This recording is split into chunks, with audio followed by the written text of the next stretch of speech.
ಅದು ನಮ್ದಲ್ವಾ? ನಮ್ಮವೇ ಆ ಅಮ್ಮ ಈಗ ಇಟ್ಲು ಕಡೆ ಕಡೆಗೆ ಹಾಕು ಅಂತೇಳಿ ಅಷ್ಟೇ ಸಮಾಧಾನಗ ಹಾಕಿದ್ರಾ?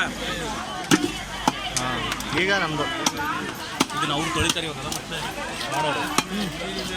ಇದು ಫಿಶಿಂದು ಪ್ರಾಬ್ಲಮ್ ಇದೆ, ಕ್ಲೀನ್ ಜಗ್ಗಿ ಮಾಡ್ಬೇಕು. ನೀಟಾಗಿ ಕ್ಲೀನ್ ಮಾಡ್ತಾರೆ.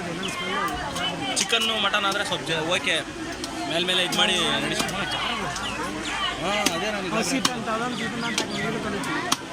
ಹಸೀಟು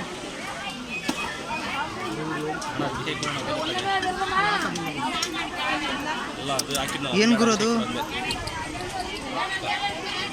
ಸ್ವಾಮಿ ನೀನೇನೋ ಗಾಂಚಲ್ಲಿ ಮಾಡಿದ್ರೆ ಹಂಗೆ ಒಳಗೆ ಹಿಡಿತಾರೆ ಆಫೀಸಲ್ಲಿ. ಅಲ್ಲಿ ನೋಡಿ ತೆಗ್ದಿದ್ದೆ ನೋಡಿ, ಹೆಂಗೆ ತೆಗೆದ್ಬಿಟ್ಟ, ಟೊಳ್ಳೆಲ್ಲ ತೆಗೆದ್ಬಿಟ್ಟು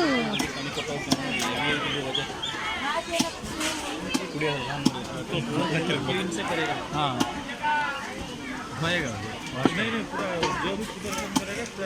ಸರ್ ಇದ್ರಾಗ ಮುಳ್ಳಿರ್ತಾವ? ಅಷ್ಟೊಂದಿರಲ್ಲ.